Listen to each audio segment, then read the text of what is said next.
Niché sur la Côte d'Azur, l'AS Monaco est un club imprégné d'histoire et de glamour. Fondé en 1924, le club a su surmonter ses contraintes géographiques pour devenir une force incontournable du football français et européen. D'origine modeste, Monaco s'est élevé jusqu'à conquérir le football français, remportant 8 titres de champion et 5 Coupes de France.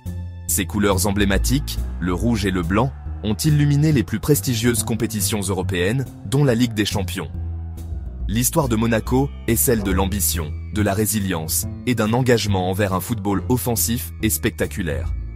Ce documentaire va explorer le parcours captivant du club, en soulignant les moments clés et les figures qui ont façonné son identité.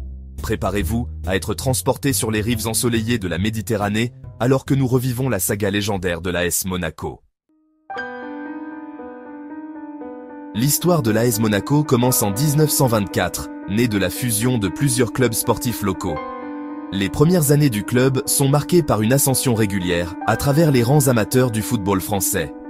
En 1948, Monaco accède au statut professionnel, intégrant la deuxième division. Les ambitions du club grandissent, nourries par le rêve de rivaliser avec l'élite française. Leur travail acharné porte ses fruits en 1953 lorsque Monaco obtient sa promotion en première division pour la première fois de son histoire. Le décor est planté pour que le club grave son nom dans l'histoire du football français. Sous la direction de Lucien Leduc, Monaco remporte son premier trophée majeur en 1960 en battant Saint-Étienne en finale de la Coupe de France. C'est un moment fondateur, annonçant l'arrivée d'une nouvelle force dans le paysage footballistique français. L'arrivée de Lucien Leduc marque le début d'un âge d'or pour l'AS Monaco.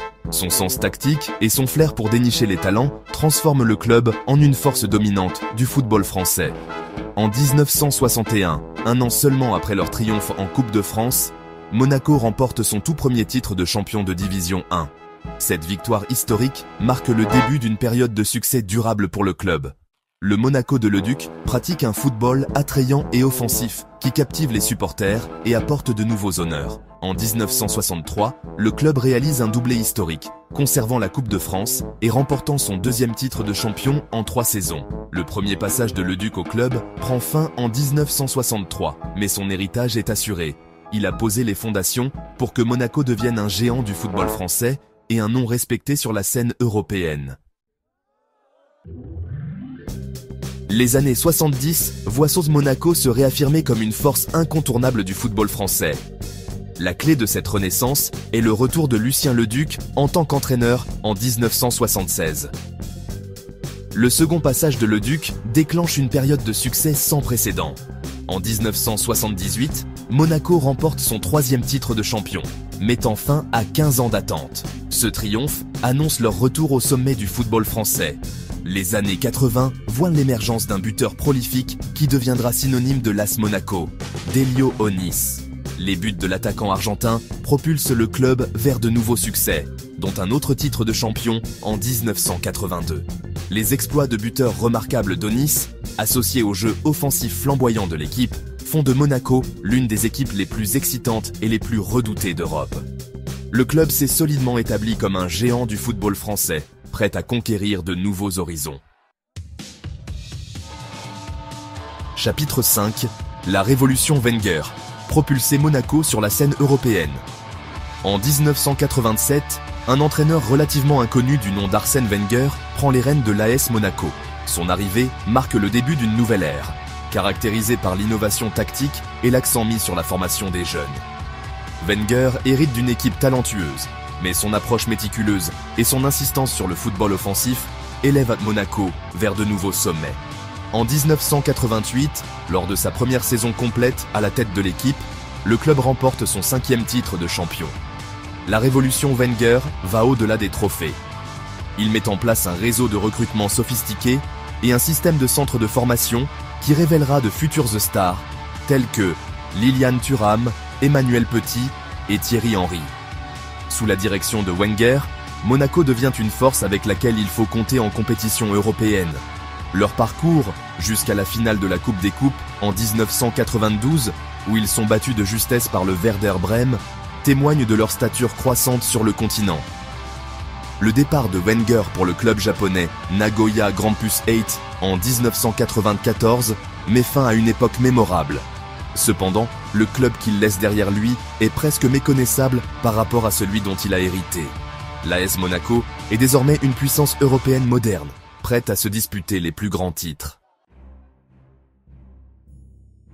Chapitre 6. Une nuit à Gelsenkirchen. Le parcours magique de Monaco en Ligue des Champions 2004. La campagne de Ligue des Champions 2003-2004 restera à jamais gravée dans l'histoire de l'AS Monaco.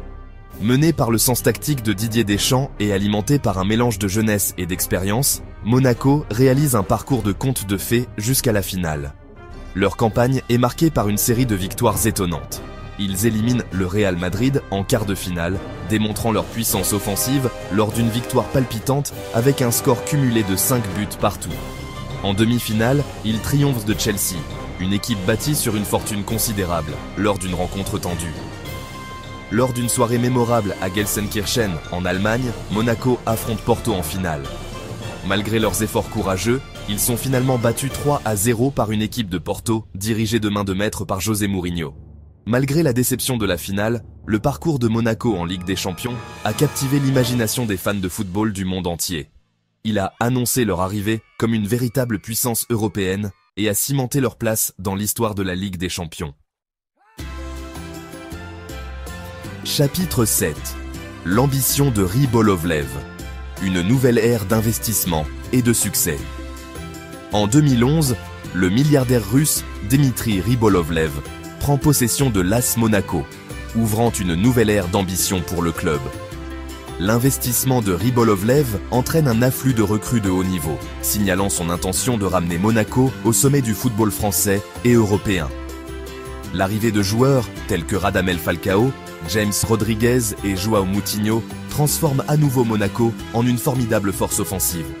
La renaissance du club culmine avec un triomphe en Ligue 1 en 2017, mettant fin à la domination du Paris Saint-Germain et remportant leur premier titre de champion en 17 ans.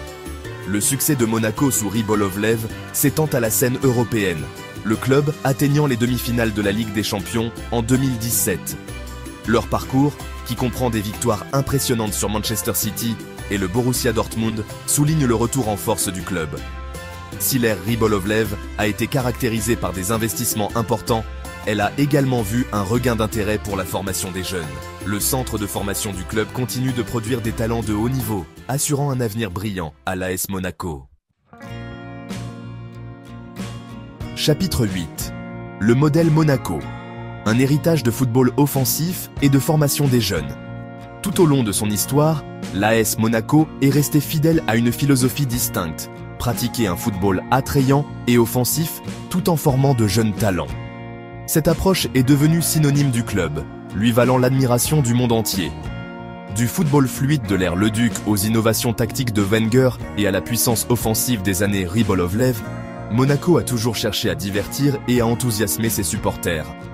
L'engagement du club envers la formation des jeunes a été tout aussi indéfectible. Le modèle Monaco a servi de modèle aux clubs du monde entier, démontrant que le succès peut être atteint grâce à une combinaison de flair offensif et d'engagement à former de jeunes talents. L'héritage du club va bien au-delà des trophées, inspirant une génération de footballeurs et de supporters. Chapitre 9. Conclusion. AS Monaco, à jamais gravé dans l'histoire du football. De ses humbles débuts sur les rives de la Méditerranée à son statut de puissance européenne, l'AS Monaco a laissé une marque indélébile sur le monde du football. Son histoire est celle de l'ambition, de la résilience et d'un engagement indéfectible envers un football offensif et spectaculaire. Le parcours de Monaco a été marqué par des périodes de domination, des triomphes inattendus et des défaites déchirantes. À travers tout cela, le club est resté fidèle à ses valeurs fondamentales, gagnant le respect et l'admiration des supporters du monde entier. Alors que l'AS Monaco continue d'écrire de nouveaux chapitres de son illustre histoire, une chose reste certaine. L'héritage du club en tant que bastion du football offensif et terrain d'essai pour les meilleurs jeunes talents du monde perdurera pour les générations à venir.